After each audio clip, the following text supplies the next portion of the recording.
ያ የቀድሞ ፍቅር የለም። ጌታን ያሳዘንሽ ሲመስልሽ ለሊቱን በሙሉ ጌታን አሳዘንኩ ብለሽ ስታለቅሽ ታድሪ የነበርሽው ልጅ፣ ባይብል ስተዲ ሲባል መጽሐፍ ቅዱስን ይዘህ ትሮጥ የነበርከው ልጅ፣ የሆነን ሰው አሳዘንኩ ብለህ ይቅርታ እስከምትጠይቀው ድረስ ፀሐይ እንዳይገባ ስንት ኪሎ ሜትር አቋርጠ ቤት አንኳኩተህ ይቅርታ ስትጠይቅ የነበረ ሰው አሁን ከሚሊዮን ሰው ጋር ተጣልተህ ምንም አይመስልም።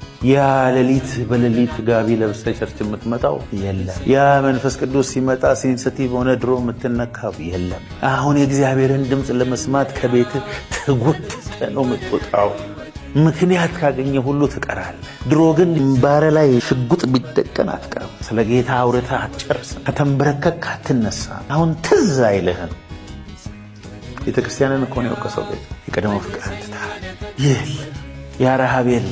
ከእንግዲህ ወዴት እንደወደቅህ አስብ። ንስሐ ግባ። የቀደመውን ስራን አድርግ። ለዚያ ያመጣብሃለሁ። ንስሐ ባትገባ መቅረዝህን ከስፍራው እወስድብሃለሁ። ንስሐ የሚገባው ምንድን ነው? ወደ ቀድሞ ፍቅር በመመለስ ነፍስህ እምቢ ስትል ነፍሴ ሆይ እግዚአብሔርን ባርኪ፣ ውለታውን አትርሺ፣ ኃጢአትሽን ይቅር ይላል፣ ምኞትሽን ከበረከቱ ያጠግባል፣ ጎልማስነትሽን እንደ ንስሩ ያድሳል። ነፍሴ ሆይ ድካም ድካም ተሰምቶኛል፣ ተነሺ ተነሺ ተነሺ ተነሺ ተነሺ፣ ያዳነሽን ጌታ ተነሺ፣ ከምድር ግራቪቲ ውጪ።